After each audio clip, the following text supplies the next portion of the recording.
Did you know that by employing qualified staff, maintaining regular communication, and building strong relationship with the neighboring community, you can earn millions of shillings from your farm even without being physically present every day?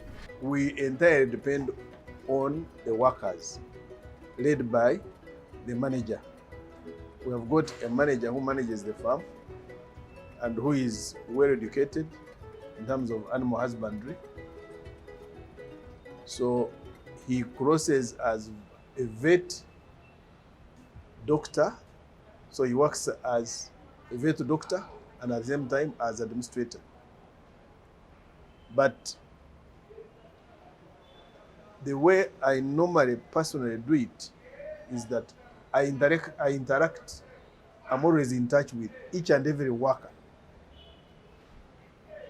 I speak to the manager, yes, but I will always contact each and every worker independently.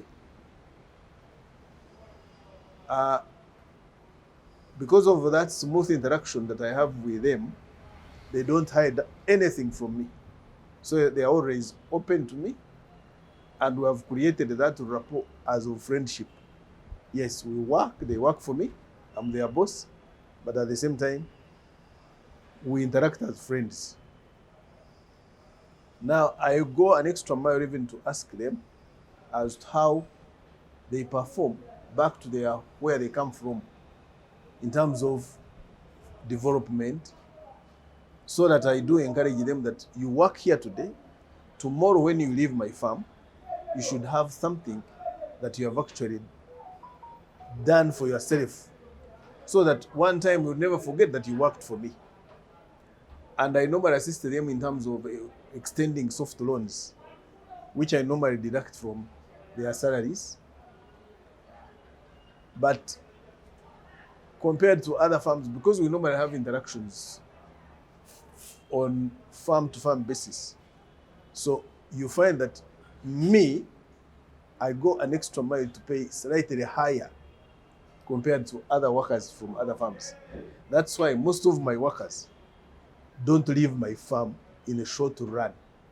Like the manager who has been there, now he's in the 6th year. We have been together for 6 years, and he came when he had only a certificate in vet. Now he has actually upgraded and studied for a diploma, and now he's qualified as a paravet who can actually has a license to treat animals. Rasa Mixed Farm in Kashari, Mbarara district is a shining example of this success. Founded by Agre Muhweze, a lawyer by profession turned farmer, the farm thrives on these principles. With exposure to modern agricultural practices both within and outside Uganda, Rasa Farm has grown to cover over 100 hectares. It hosts dairy cows, goats, banana plantations, and coffee. Born from a peasantry home, peasantry family, where our parents only taught us by sale of coffee. Because we had coffee farms, coffee plantations, so our parents managed to take us to school by sale of coffee. And that was at the time when cooperatives like Banyankuri Kweterana was doing its best, and that's why I believe the whole of Western region, at a certain stage, actually Western region had more highly educated class than any other part of the country because of coffee. Now, when I grew up, I studied, went to the university, started working. I work with a company of real estate in Kampala called the Kasam Properties and Consultants Limited. So when I got money, because of the passion of what made me what I was at that time, I went back and considered to buy land. And that's when I bought this land. I started buying in pieces in 2013 and 2014. And even thereafter, now this farm sits at an acreage of more than 300 acres of land. So on this farm, we have dairy cows, we have goats, we have banana plantation, we have coffee.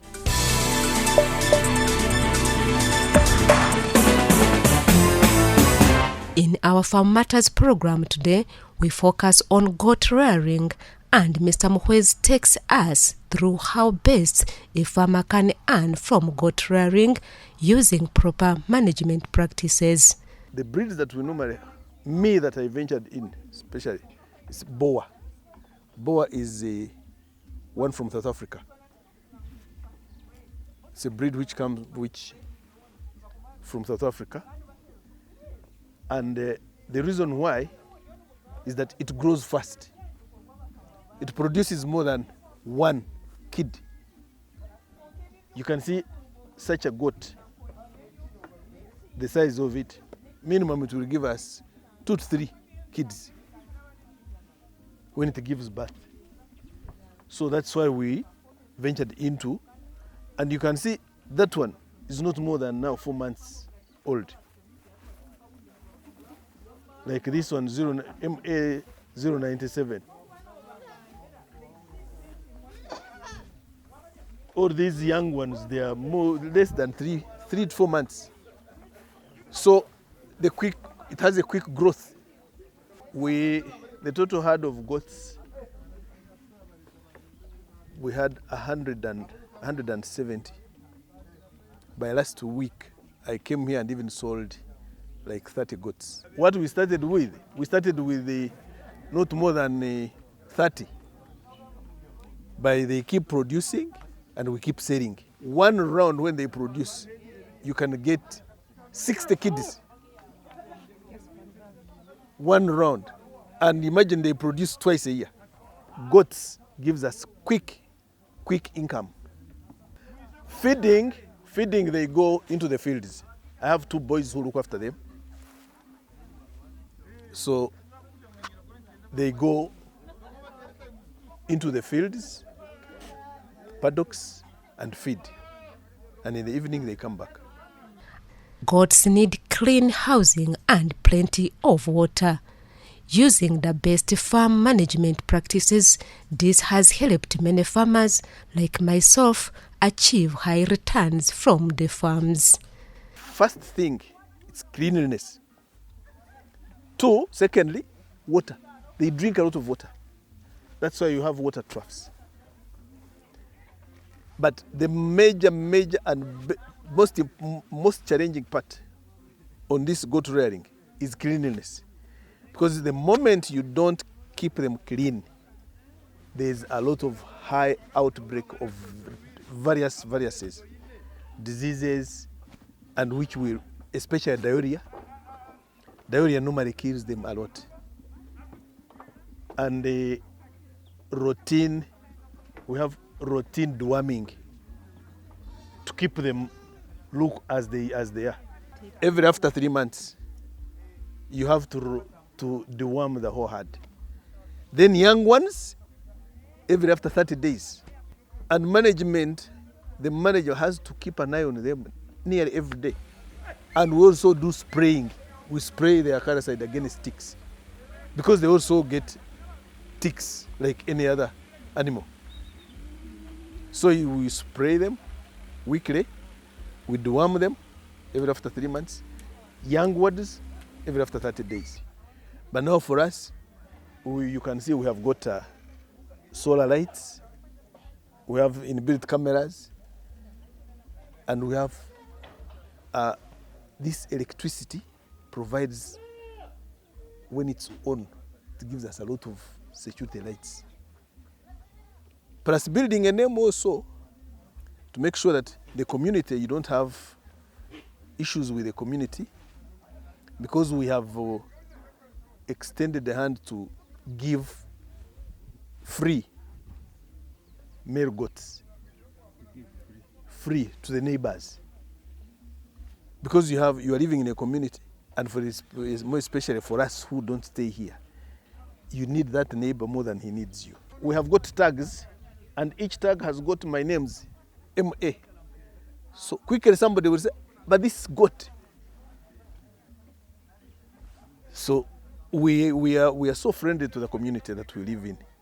Goat manure, that one is the best manure in plantations, in Napier, because we plant Napier for cows,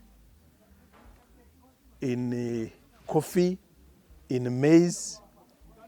So the more you have, the more money, the more manure.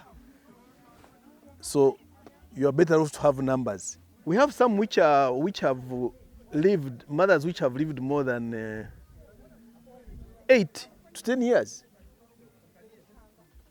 Actually, the one that started the farm, which is on that Rasa picture, it had lasted for 10 years. We have those attachments because you have known the breed.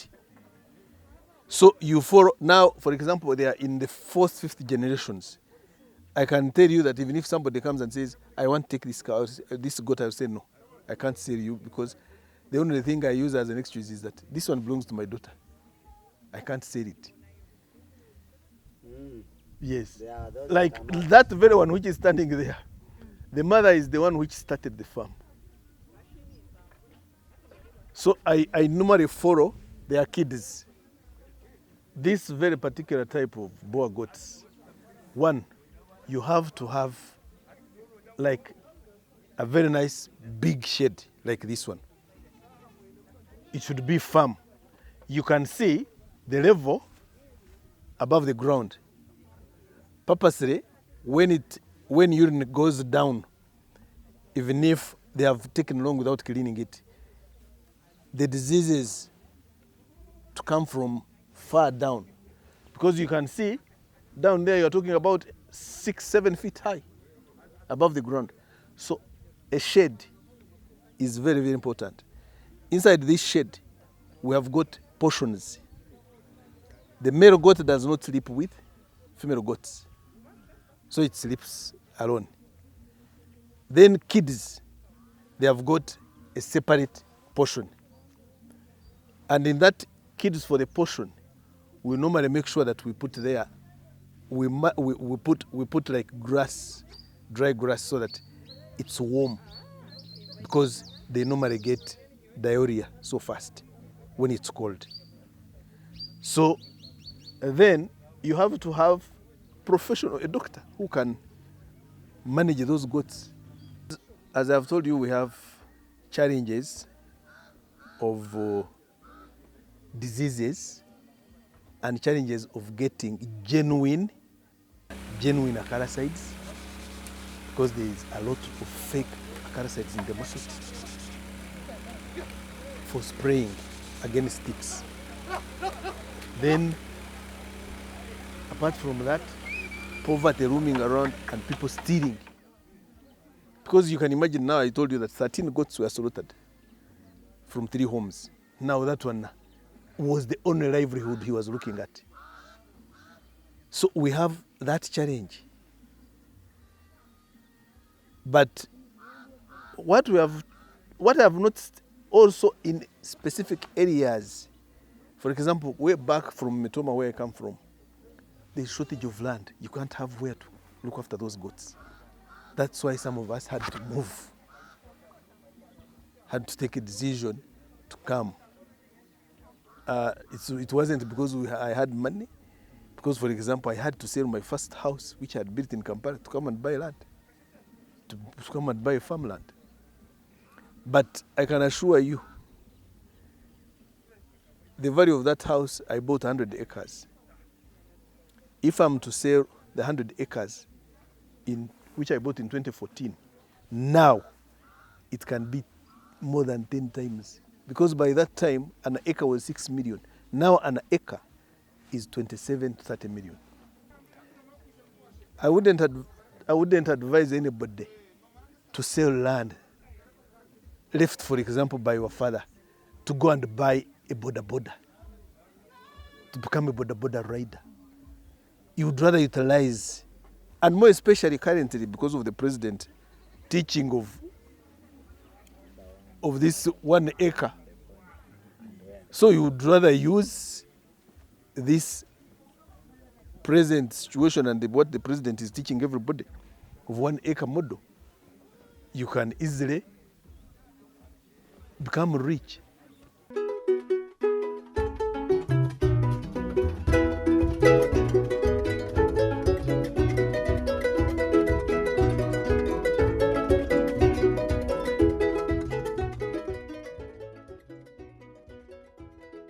Animal health is also key to farm success.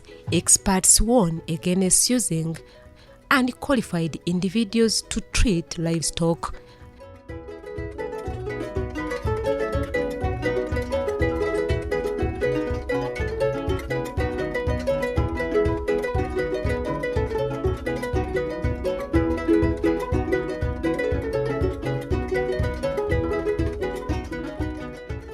They need to have the to have contact with veterinary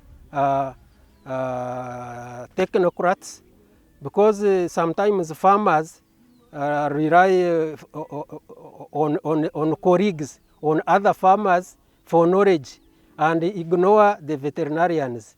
Yet and even sometimes you tell a farmer, and they believe they are fellow farmers more than the truth from a veterinary doctor. So they should also trust the veterinary doctors, and not only veterinary, not all they call veterinary doctors are doctors. A practicing veterinary practitioner, most of them you find them having a station where they are stationed. Either it is a drug shop, or if he works with the government, they know them that they are working with the government. But that one practicing, where they are operating from, they should be registered with Uganda Veterinary Board. And from their base, the office or drug shop they are operating from, they should be having that practicing license. Uganda Veterinary Board gives us practicing veterinary practicing license, which should be displayed. And in case they don't trust, if someone is like I said, around how to, they know them, because they have been staying with them in the locality, and unless someone shifts and they are not, they don't know how he got trained or where he trained from. As farmers, there are things we would wish that every farmer should do, because we do farming as a business, and there are issues on farms where you find diseases disturbing farmers. For example, currently there has been foot and mouth disease, and it spreads so fast. So on a farm like this, there should be measures to prevent disease spread. Such measures, we say biosecurity. For example, we have seen on this farm there is footbaths and dips, where if a vehicle is entering, there is a dip where the tires pass, and that water you saw in that dip, every person coming into the farm should pass through that dip. That was not water. There is a chemical or a disinfectant that kills germs, bacteria, viruses. So we encourage that on every farm there should be such a structure to prevent introduction of diseases on a farm.